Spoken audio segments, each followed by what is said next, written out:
Finding great candidates to hire can be like, well, trying to find a needle in a haystack. Sure, you can post your job to some job board, but then all you can do is hope the right person comes along.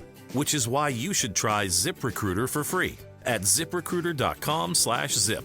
ZipRecruiter doesn't depend on candidates finding you. It finds them for you. Its powerful technology identifies people with the right experience and actively invites them to apply to your job. You get qualified candidates fast. So while other companies might deliver a lot of hay, ZipRecruiter finds you what you're looking for. The needle in the haystack. See why 4 out of 5 employers who post a job on ZipRecruiter get a quality candidate within the first day. ZipRecruiter, the smartest way to hire. And right now, you can try ZipRecruiter for free. That's right, free at ZipRecruiter.com/zip. That's ZipRecruiter.com/zip. ZipRecruiter.com/zip. Follow the money. That's what I always say. You always follow the money. Yeah. This is Follow the Money with Mitch Moss and Paulie Howard on VSiN. Thanks for checking in. By the way, round 2 of the draft begins in an hour from Pittsburgh. Coming up in 15 minutes, I will tell you which team is 8-0 to the over in season.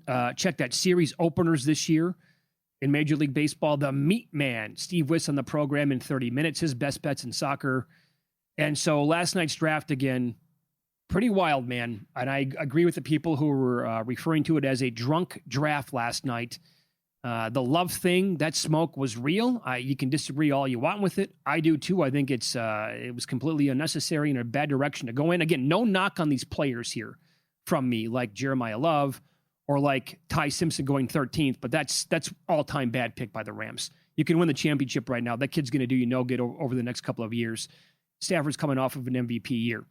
And what happened at number 2? So I tweeted this out last night at Mitch Moss Radio. I took a screenshot. I was paying attention the entire time to Kelce because Johnny Avello and other books, Johnny was on with Primetime earlier in the week. He explained they were going to have picks up on like the pick 3 picks away. So, for example, when the Jets were on the clock at number 2, they were going to offer like pick number 5 and beyond. But Kelce left him up for the first 10, 12 picks or so before I couldn't find him anymore. But the screenshot that I'm talking about right now, this is at 5:13 Pacific time. They made the announcement, I think, at 5:19. So 5:13 out here on the West Coast last night, Arvel Reese got to minus 1686 to go second overall. The no is plus 573. David Bailey was plus 295 on the yes. And the no was minus 661. And the shot that I have, there was $5.2 million of liquidity in that specific market last night. So I was like, the straddle looks a little goofy there. Why is it like that? So this is from a higher up at the prediction market. And again, I am not an expert on this whatsoever. I was getting used to it a little bit when it was out here in Nevada, and then they put the kibosh on it and we can't use it anymore out here. So I was told this is the kind of mismatch, very often the result of multiple market makers operating independently, especially in something as messy like draft props. So they have multiple groups who are doing and considered market makers. I met somebody 2 weeks ago who was telling me about this, who their syndicate or their group is a major market maker on Kelce. And then they said, why does this happen? Each book or trading team is effectively running its own model plus information pipeline. One shop may have strong intel pushing Reese toward lock territory. Another may trust different sources or discount rumors and keep Bailey very live because of that. You don't get one unified market. You get parallel opinions. Key structural reasons. There's no centralized price discovery, unlike something like an NFL game spread where markets converge quickly. Draft props are fragmented, limits are lower, fewer sharp bettors force alignment, so discrepancies persist longer. And then got into information asymmetry, and draft betting is driven by insider leaks, agent chatter, team smokescreens. Different market makers weigh these things differently. One might treat a rumor as 90% credible, another might treat it as noise. That's how you end up with Reese 94%, Bailey 87%. Even though that's logically inconsistent together.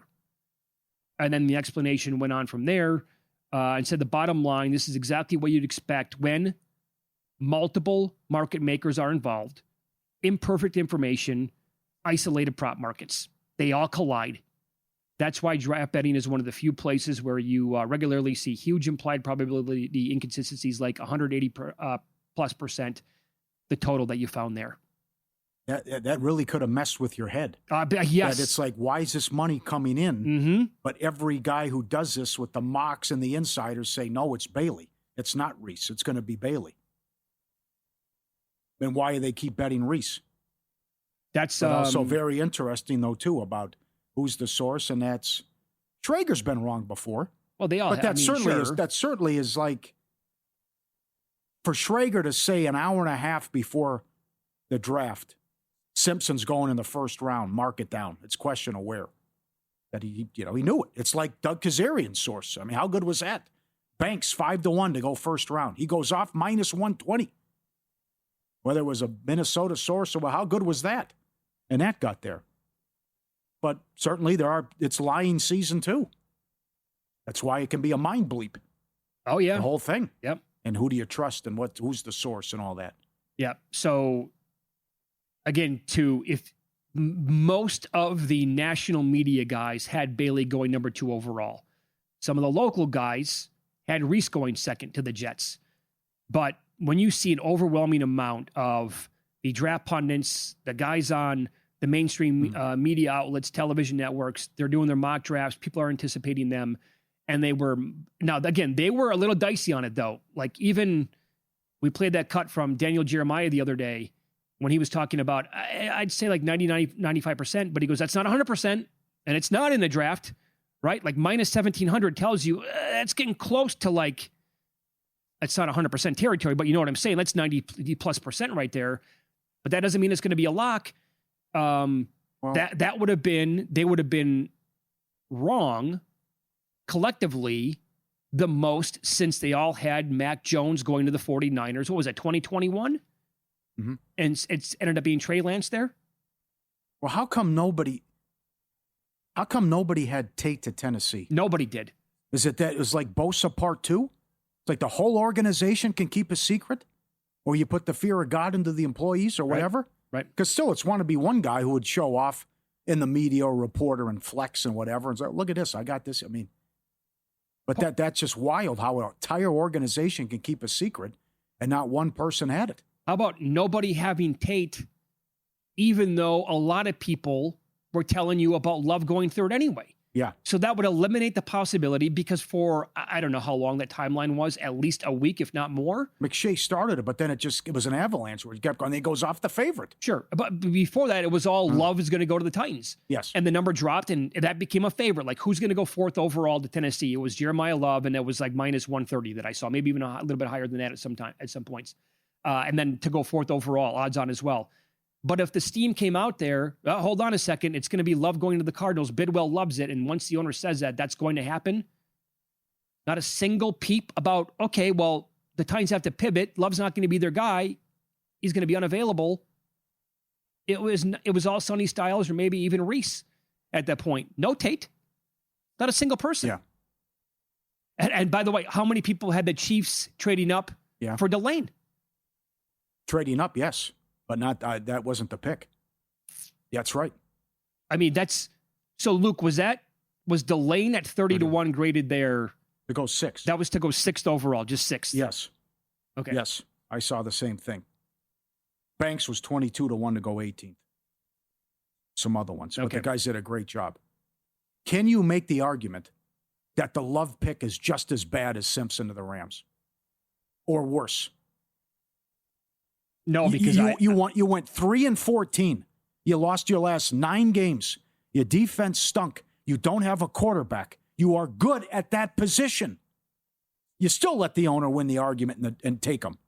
And he's the highest paid guaranteed contract in NFL history now. Without playing it down. Yeah, here's why I'm going to say no. And that is because per like everybody, and I'll trust them here for a minute, they were saying that Love is the highest rated prospect on the board. Like he was like number 1 almost everywhere on big boards. So then why did I sign Algier? No, I understand that. I get it. Ty Simpson was thought of as come on, Paul. He was a second-round pick, basically. Yes, right. I mean, the draft, the prop was 32.5 in a lot of books. So it was questionable whether he was going to be a first-round pick. And by the way, I'll bring this up again. When you looked at Ty Simpson play last year, did you ever think this guy's going to be a rock star in the league? 4th fewest starts, first-round pick last 25 years. Uh-huh. Yes. So that to me is an absolute stink bomb out of the Rams. Yes. Everything about it. Who you took. Could have had him trade down. Still would have been there. Oh, God, yes. One play away from the Super Bowl. Why not you get a wide receiver? Good point by Sal Pal. Pook is in rehab. They dangled Adams. Adams is probably going to retire at the end of the year. Your quarterback's 38. And then the pundits saying, well, the McVay will make this work. He's not going to be there. Right. And the look on his face is priceless. We'll show it later. Right. And this is a guy who's gregarious, enthusiastic, rah-rah, thoughtful answers, expansive answers, shut down the reporters, didn't want to talk about it. Like Snead cheated on him with his wife. I mean, It's just like a Rossini Vrabel thing. He had enough of it. I also, I tweeted out how much I hated the pick last night in real time. And, a bunch of people, the faceless, nameless people on X are like, yeah, Mitch, because you know more about quarterback evaluation than Sean McVay and Les Snead, right? First of all, that's not the point. But number two, I love the people who were like responding to them. They're like, yeah, because they really won the Super Bowl with the guy that they drafted, right? Meaning the team drafted Jared Goff, never won a Super Bowl with him. They had to trade for Stafford, and that's the guy that they won a Super Bowl with. I get it. Like if McVay signed a 20-year deal, would I trust him in making it work with Ty Simpson? Probably.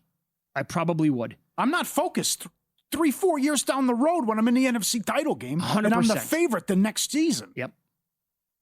Dumb. Completely idiotic. I go back to my roots. The Vikings did this. They went to the NFC title game. They had the highest scoring offense in history. Defense let them down, went 15-1. A year later, they quit quarterback and went Dante Culpepper. Uh-huh. And the defense was like, what are we doing? Inexplicable to make that some pick. defense. Yeah, I brought up the Jordan Love thing. Rodgers won the MVP back-to-back years after they selected Love. They were the 1 seed back-to-back years. Good job, Green Bay.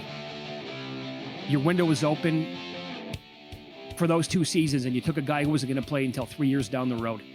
We'll hit the playoff action tonight, and I'll sneak this in with Major League Baseball. I'll tell you which team is 8-0 to the over in series openers this season coming up next year on VSiN.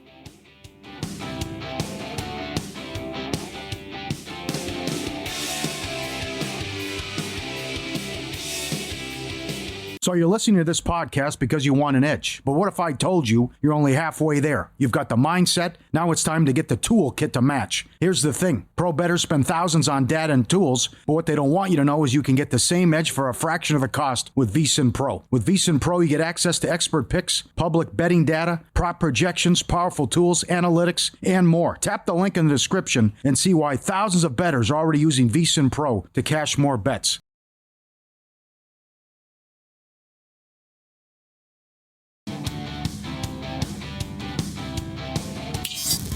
This is Follow the Money on VSiN. Let me give this to you tonight in Major League Baseball.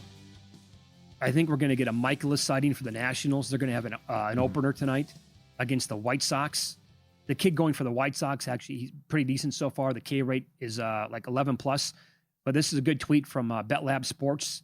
In series opening games this year, the Nationals are 8-0 to the over, and they're going over by 7 runs per game. Here are the scores so far this season in the first game of a series. And the total is 9 minus 120 or 9.5. 9-4, 10-5, 16-5, 7-3 went over. 9-6, 13-6, 13-2, and 10-4. This Murakami kid for the White Sox, by the way, my God, can he unload on the baseball? Yep. That shot the other night to dead center was 450. I buy every inch of it. Damn right. That was a great looking swing out of him. Damn right. So I played over 9 minus 120. Sounds good. Okay. The Rams are trying to put out the fire. That was a tense press conference yesterday. They're coming out today and say, no, everything we do, McVay and Snead were aligned. Yeah, sure. Listen to this garbage. Multiple sources told ESPN that they think McVay downplayed the excitement to show confidence in Stafford. I've seen multiple people try to run at that narrative. There, not for 1 second is this guy coming in and taking the job of the MVP, the reigning, the defending, and a Hall of Fame quarterback. And you have Super Bowl hopes and you're the favorite. That is the dumbest thing I've ever, that to even think for a second that we know who the quarterback is. Yeah. And he's the quarterback until he decides I'm going to retire. That's about a big as reach as you on the show making a run at Halle Berry and Megan Thee Stallion in years past. Ain't happening. Sorry, pal. I wish it would, but come on. Not so fast on Halle. 59, you never know. That dog can hunt. Yeah. But that's outrageous. So, again, it was tense last night. It went viral. And this, again, McVay, the body language, but again, how enthusiastic he always is, and he'll give you long answers. Here's McVay's reaction, rapid. 3 questions by the reporter. Here we go. I'll keep that between us. We'll see. He's going to compete with Stetson.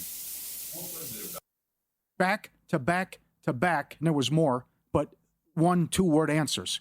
And if, not exactly a ringing endorsement, he'll compete with Stetson Bennett, too. That's exactly my takeaway.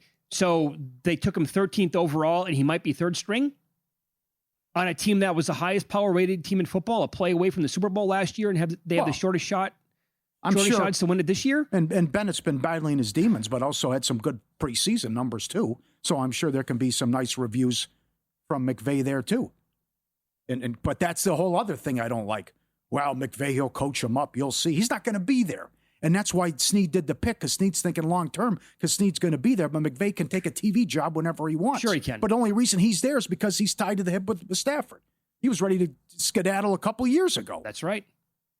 But it's lunacy. And Sal Pal's right now. And why you're frustrated, and it just doesn't make any sense. Hello, wide receiver. Hello, pass rusher. You're 1 play away from the Super Bowl. Nah, let's think 3-4 years down the road. Right. Here's another one. Here's more with the body language where they're talking to Les Snead. He's looking over to McVay, and McVay's away from the mic. I think that at the end of the day, probably processing football, someone who can execute a passing offense, has mobility. So that's probably the macro. There's a lot more variables that go into it, but that's the macro, I would say. And I got to tell you, that went on for more than a minute that I watched earlier today. He looks at Sean. And McVay is 2 feet away from the mic like I am right now. And he just kept looking back and forth like at him. He never wanted to chime in on it whatsoever. He's in Anthony Richardson territory here as far as fewest starts last 25 years. So this guy, to me, is a project as well. And at no point during last year's action in the 15 games did you think, oh, boy, this guy could be a game changer. I never thought that once. Again, I don't want to overreact. He was horrendous before getting hurt against Indiana. Right. It's also, I don't know the kid either, but I thought that was bizarre last week on the podcast where, we knew what Indiana was going to do. There were no surprises. And then, like, the Indiana DC is like, what, are you kidding me? We destroyed you. What are you talking about? Yeah. It was pretty vanilla. You scored. What was that score? It was 38-7 or something like that, wasn't it? 38-3 or whatever, yeah. The game was over. They scored 4 touchdowns against them. Mm-hmm. I mean, come on. Okay, to the action tonight. Well, hold on 1 second here. This is in real time last night because this was, again, I thought the draft coverage here on VSiN was awesome. File that away for tonight as well when they're on live following us and for next year as well for the first round. This was a live reaction on VSiN primetime when this happened. The Super Bowl favorites did not draft a player tonight that can help them right away win a Super Bowl. They took a backup quarterback to groom for the future. And you got to say, that's got to top your list of surprise picks tonight. Yeah. The Super Bowl favorites taking a backup quarterback in the top 15. Look, and I know you anticipated Ty Simpson as a great bet by you to be a first-round pick. But I think both of us expected, and I put it in my column, if he were to go in the first round, I expected back end 28, 29, somewhere in that ballpark. I think you mocked it at 25 to be by the Rams stick and pick at 13 when they gave up their 29th pick to get McDuffie. To draft a backup quarterback, yes, is more than surprising. So we'll see how it plays out, Matt. It is certainly a big risk. More than surprising is right. Yeah, and you saw the fan base, too, at the draft party. They were outraged. Yep.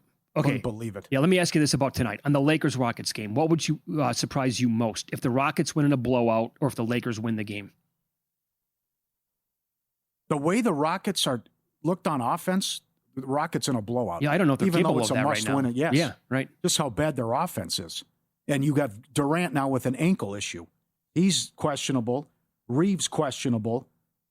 Embiid out. Isaac doubtful tomorrow. Allen hopeful for the Suns. Williams out for the Suns. Quickly out for the rest of the series. Gordon questionable. Mike Brown, Knicks, Game 4 starters. Everything's on the table. Not terrific, Mike. But this one's difficult, too, because also you want to see, as I've said many times, so there's nothing scarier than playoff LeBron. And the sick numbers he used to put up and what he would do in Cleveland and how scary he was. But how he's leading this team and how well he's played in the last couple of weeks and getting everyone involved. Smart can knock down threes. Kennard's going to knock down the open looks. What Ayton shows up? You know, there was a good tweet from Worldwide Wob. Sometimes you dump it down and it looks like he's got oven mitts trying to catch the ball. Yeah. But still, a number 1 overall pick. He has talent. Hachimura can knock down shots. And I think there's bad chemistry. This is not supposed to how the season was supposed to go. The Jabari Smith comment about Durant's got to figure it out and beat the double teams. How does that happen? He scores 3 points in the second half after going off in the first half. Well, I'll say this. Offensively. No adjustments whatsoever. No adjustments. Udoka doesn't know offense, and they don't have a strategy, and they don't run anything. They don't have a set offense, and don't have a plan. And that's why Redick is doing a great job, and why you see your LeBron leading the troops out there and how great they've been. And how, what they're doing, it also makes it easier defensively, too, with what they're doing and knowing most of what they do is going to occur late in the shot clock. I will flip it and say that, for a long time, again, the zigzag or the team going back home down 0-2, in this case, it doesn't happen very often because they were the favorable times on the road. The reason why it worked out so well is because you're going to get that at maximum effort, and it's like a lot of the others are going to come in and play to a level that they generally don't play to, specifically on the road. We got that from Toronto last night, and it's not the same exact situation, but we saw it from Detroit in game 2 at home after they lost game 1, and typically those teams bounce back in a big time way. So is it possible that the others just play out of their minds tonight for an evening and they give the Rockets that boost, and then they just, I don't know, do I say that they coast in the game or they cover eventually? It's a big number, man, 9.5. Happened with Toronto. It happened with the Hawks, too. That's what I'd be worried about if I'm San Antonio. Brian Windhorst had a great line. 2 easiest ways you can lose a series. You blow a game and you lose home court. The Spurs and the Knicks accomplished both in game 2. Yeah. Absolutely. So now you got to win 5 out of 7. Spurs are up 14 with 8 minutes. Knicks are up 12 with 8 minutes. You can't lose that game. And you did it at home. Now you're questioning yourself. It's like, oh, God, here we go. Yep. So that's why it's also important that San Antonio comes out. But again, the others for Portland might play well. LeBron's assist prop tonight, you can get it at 8.5. Over is plus 110. I would look Marcus Smart 3's over. 3's over. Because they're going to leave him open, too. And he's not shy. The Boston fans know that. He's a gunner as well. I don't know what to do Especially, by the way, Paulie, if he hits one early. Yes. Right. But I won't put you off LeBron triple-double or LeBron over the PRA and everything, right, because he's doing it all. Yeah. The comeback is it could be blowout time, and you just pull a Golden State and get ready for Game 4, what Redick would do. But the adjusted series prices moved 50 cents now with the Durant news and the Reeves news. All right, I do have a bet on that game that we'll get to in Pocket Plays in about 20 minutes. Up next, huge weekend in soccer. Steve Wyss joins the program. He'll make a case for a 6-1 shot to cash this week coming up next.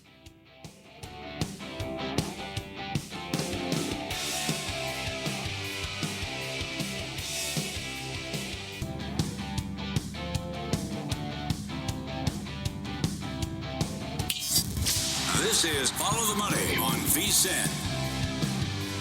You know it. It's time for the Meat Man. A lot of fun now with only 2 games left in the lower leagues. So look at all your playoff scenarios. Look at the table standings, relegation, playoffs, all of it. And to break it down, it's the Meat Man, Steve Wyss, on the Progressive Guest Line at Meat Man Soccer on X. And Because We Win Pod, he does a fantastic job. First of all, How about Leicester City in a 10-year span to go from winning the Prem to only the 5th club to suffer back-to-back relegations, 140 years of existence, now make it 2 years they're going to be in League One. How does this happen, Steve? Well, hi, Paulie. How are you doing? Really well. I mean, Leicester, it's not boring being a Leicester fan since the start of the 21st century. They've won plenty of things. They've had plenty of downs. They've been down at this level before. Just a few years before they won the Premier League, they were in League One. So the problem this time is that they are taking down on the salaries on the roster is incredible. Some of the players are being massively overpaid. So they've got to sort out their financial future and position over the summer. I have heard rumours that it's almost like they need to immediately come back to the Championship at the first possible attempt. Otherwise, they could be in major financial trouble down the line. Wow. On the flip side, how about if Wrexham, Ryan Reynolds' club, could then go back to back promotions? It would be sensational. And I've said it before, if and when Wrexham come up, they will throw a lot of money at the Premier League. Same with Birmingham City when they come up. It would be, well, literally a Hollywood movie, wouldn't it? This climbing up the divisions all the time. I just got a feeling they're not quite good enough this year. But you've got to be in the playoffs to win them, Paulie. That's the first thing. All these clubs in all the divisions have got to make sure they get in them first. And Wrexham, if they're in there, it's 1 in 4 chance, isn't it? That is. You're right. And they got a big match on Sunday. Let's start with the FA Cup. How about a total with Man City and Southampton? Take it away. I just think Southampton might be a little bit more competitive here than some people think. They're actually unbeaten in 20 consecutive matches in all competitions. Okay, quite a lot of those games are in the Championship and it's a different league, and facing Manchester City is much harder. And I think that the unbeaten run probably comes to an end.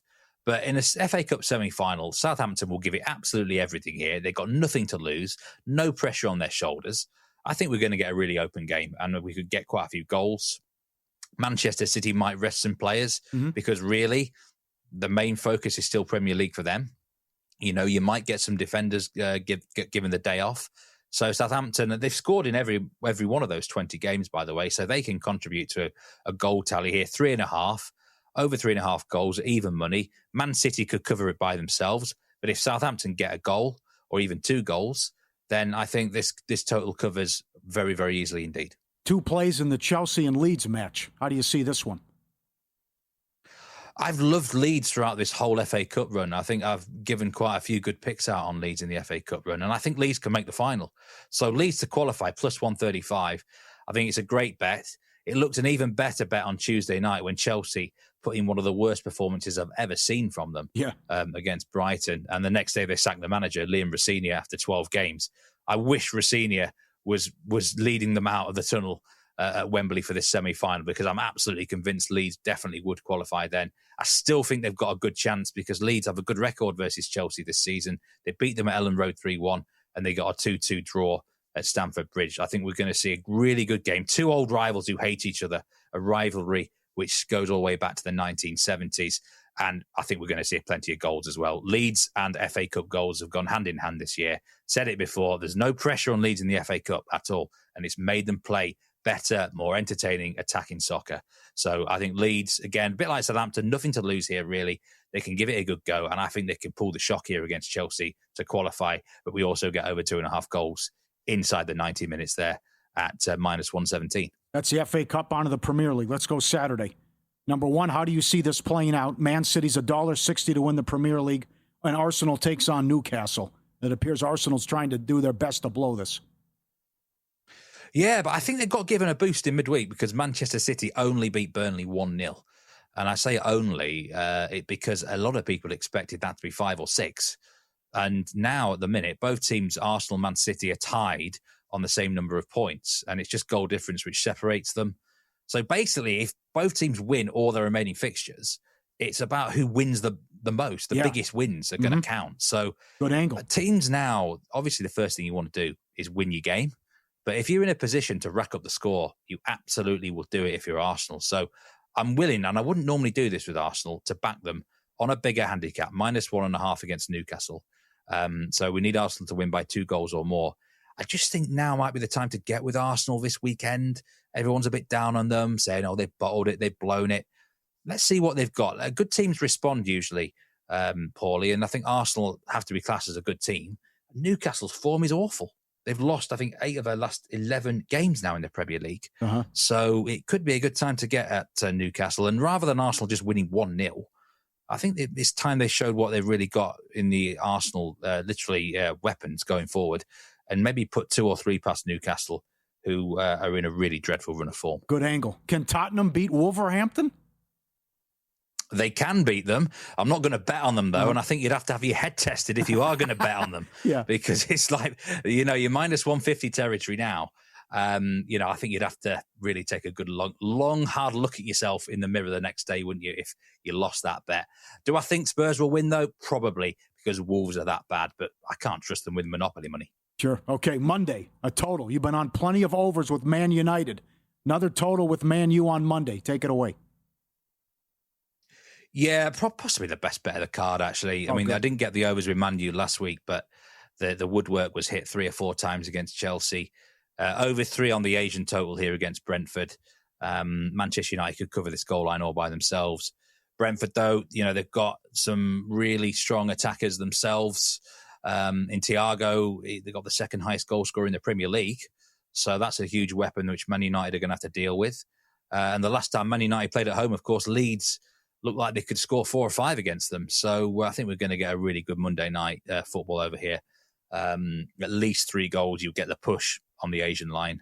What's this? Manchester United, I've said it before, best side in, to watch as a neutral for entertainment and goals. Yes. What's this future you recommend in the Premier League as Bournemouth sits in 7th place in the table right now? We're about 5 to 6 to 1. State your case here, please. I really like Bournemouth to finish in the top 6 at 5 to 1 because, I watched them the other night against Leeds. So impressed with Bournemouth. They are incredibly well coached. They've got a great manager who's leaving at the end of the season. And their remaining fixtures, they do still have to play Manchester City at home, but the other 3 look very, very winnable. Chelsea are just, you couldn't back Chelsea at all to finish in the top 6. And Brighton's fixtures, I think, are a little bit more tricky than you think. And Brentford have still got to go to Manchester United, Man City and Liverpool, so I'm ruling them out. I think 6th place could end up getting the Champions League, and Bournemouth are well worth backing here at 5 to 1 in that market because they're playing possibly some of the best soccer in the whole league. All the money, Paulie and Mitch Visa, the Sports Betting Network. Steve Wiss, our guest at Meatman Soccer on X. He's on the Progressive Guest Line because we win pod. League One, Saturday, Burton and Exeter City. And you're telling me their keeper scored a goal last week? Yeah. Incredible. In the last kick of the game or last header of the game, Exeter's goalkeeper got them a draw, and they're fighting for their lives here, Exeter, down at the bottom of the table. I'm going to back them here to kick on from that momentum and get at least a point against Burton. Double chance at minus 125. What I don't get here is why Burton are around even money to win. They don't have to win. If Burton draw this game, they are safe from relegation. Okay. And if it ends a draw, Exeter will take it to the final match, whatever. So I think there's a good chance of a draw here exactly. But on the double chance, Exeter will look really good, and they can kick on from that goalkeeper goal last week and keep momentum. And as I mentioned earlier, only 2 matches left in the lower leagues. They're all important now, and they're getting hardcore, but you've been on this club before. League 2, the Bristol Rovers against Cheltenham Town. Let's keep riding this wagon. Bristol Rovers money line again. It's minus 140 now, but they've won 7 in a row. They've won 10 out of 12. This is one of the hottest teams in English soccer right now. I mean, earlier in the season, incredibly, they lost 10 in a row, Paulie, but they've completely turned that around. No pressure on their shoulders, in mid-table, but they are like a train right now. And, Cheltenham, nothing special whatsoever. I've been following, like I say, Bristol Rovers have been a bet on every week on this show recently, haven't they? So I'm not going to desert them now. I think they'll win all the remaining matches. And they're playing possibly, say, some of the best soccer in League Two with no pressure on their shoulders whatsoever. No-brainer bet, and has to be one of the best bets of the week. Great to talk to you. Looking forward to next week when you'll have all the scenarios and playoffs and relegation and all of it with the lower leagues. You have a good weekend. We'll talk soon, Meatman. Good luck. Hey, cheers, Paulie. Yeah, it's going to be an exciting one next week. Have a good one. You too. There it is, the Meatman, Steve Wiss at Meatman Soccer on X. Up next, what we're betting, and we'll recap Follow the Money with all the in pocket with all the plays and recap the draft, and we'll look ahead to round 2. 49ers on the clock in 20 minutes. Will they stick and stay? And what are they going to do? That's coming up next. VSiN, the Sports Betting Network.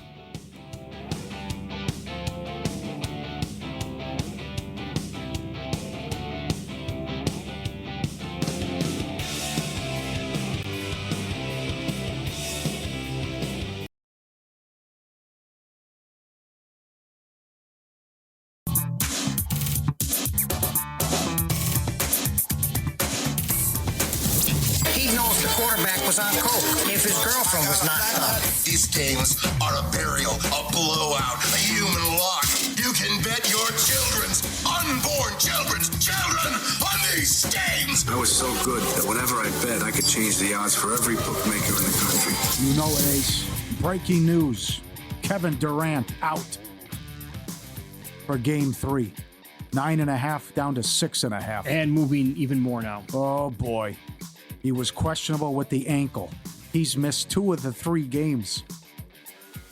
As you get Reeves back, too. I got to see if any book right now is going to offer a series price on this. Now, Alexander Walker also most improved, the Atlanta Hawks. Quarterbacks in the first round over 1.5. Winner. Giants loved Francis. A die for you, man. Die for you. What do you think of that? It was bizarre. Kept saying it. He's, okay. They died for Dart, the big fella. Plus 380. And the Giants loved him. And that's the kind of guy you want on your team, right? Yeah. Saying that kind of, yeah. Yep. He was top 5 on their board. Would have been better if he goes 5 and Tyson 10. But in any event, winner. And Reese fell to the lap. They had to take him. Now, this was tough. Fano to go 6th. Knew he'd go to the Browns, plus 575, but the trade kills us here. Mm-hmm. Bad beat. I didn't think the Sabres could win a game like that. That was good.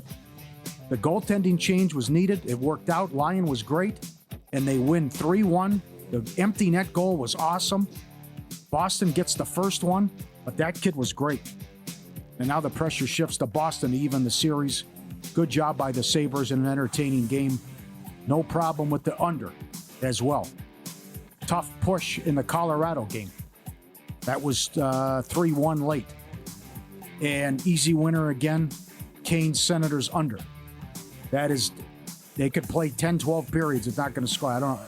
Got to come right back with it. Another 2-1 final between those teams. Mitchell, most threes in the series. Bruins plus 1.5 game series. Utah, Mammoth tonight. Place is going to be rocking. They could be up 2-0. Vegas had to come from behind in game 1. Bruins to win the series. Suns plus 10 tomorrow. They should get Grayson Allen back as well. Magic plus 2.5 to start the day. Lower league action. Playoffs on the line. League 1, Luton money line. League 2, MK Dons. They went out. They win the league. That's $1.20. Right back with the unders in hockey. Not more. Shepherd, most threes in the series. Sengun, most rebounds. Actually gets a boost tonight without Durant, but Shepherd should eat. Knicks, Hawks over 5.5 games. Durant, most points in the series. Bye-bye. Man City to win the Prem. Tottenham to stay up. Big one tomorrow against Wolverhampton. They don't have a win all year. Canes Senators under 6, minus 140. Stars Wild over 5.5, minus 130. Every game of the series has gone over. Colorado Kings, Game 4 Sunday, under 6.5, minus 160. Bruins Sabres under 6.5, minus 140. Good luck. Keep going with those hockey unders. I see right now to win the series, the Lakers are around minus 190.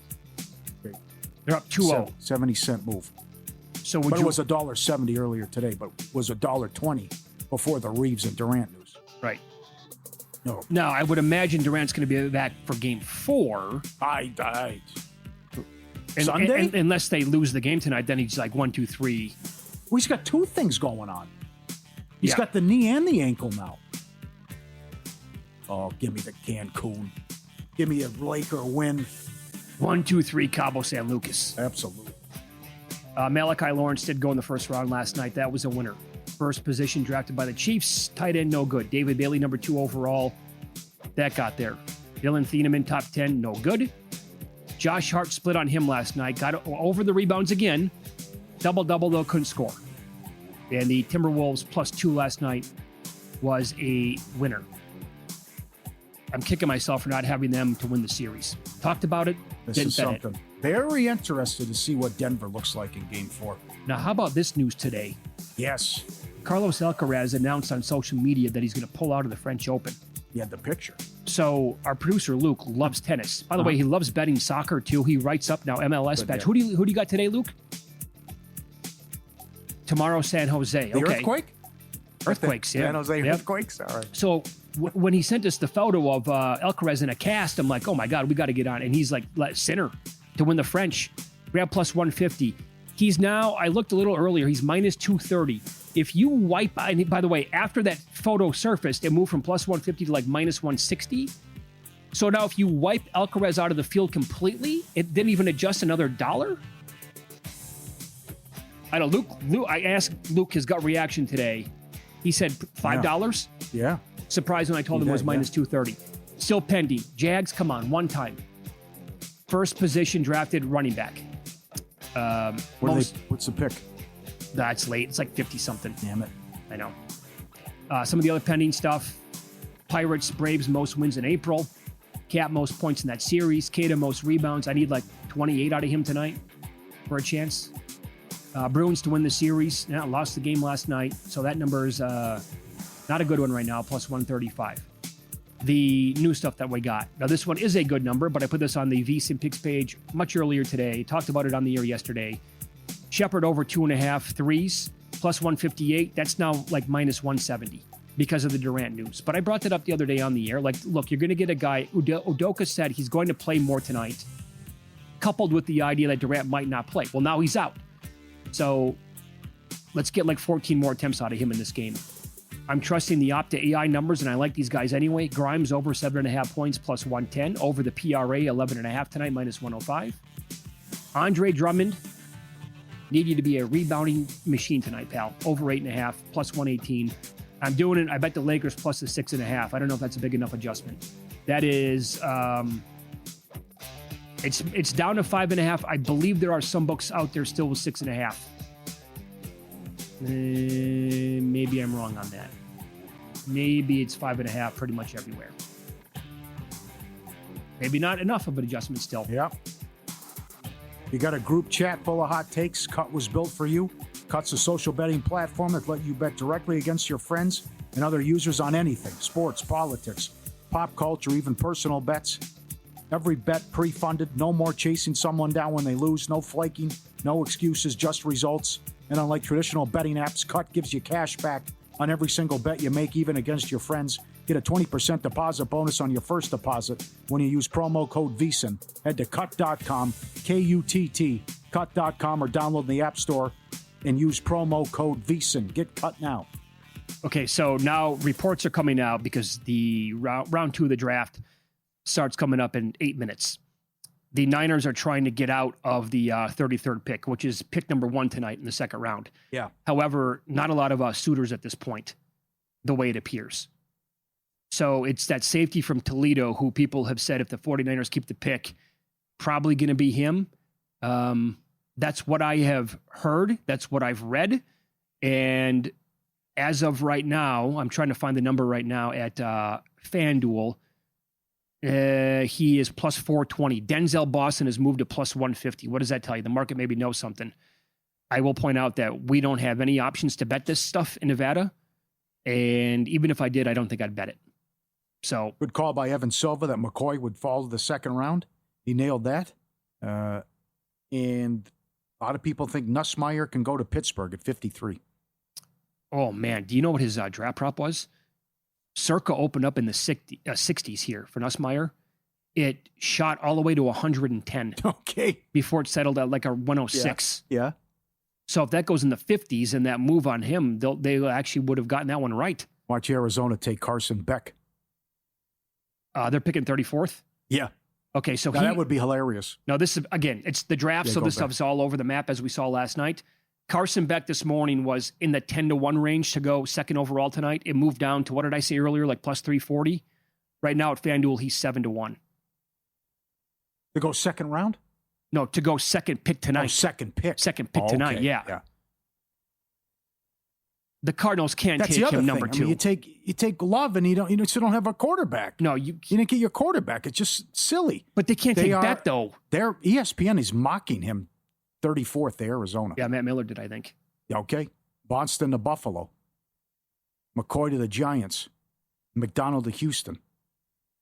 Hood to Cincinnati. Yeah. I think that's where he's got Nussmeier. Is he the one who had it?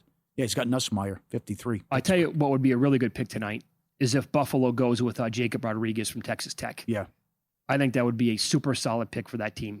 That kid, he would be a fan favorite, and he was a dynamo on defense for Texas Tech. I thought the kid had a chance to win the Heisman Trophy. Like, realistically speaking, he was that good and what he meant overall. And they need that. They need that kind of a player on the team. Josh Allen can't lose playoff games 30-27 anymore, even though he was terrible last year against the Broncos. Stay tuned. Primetime's next. Humans, Will Hill will take you through the live betting events of tonight, including round 2 of the draft. Have a great weekend. Best of luck betting it as well.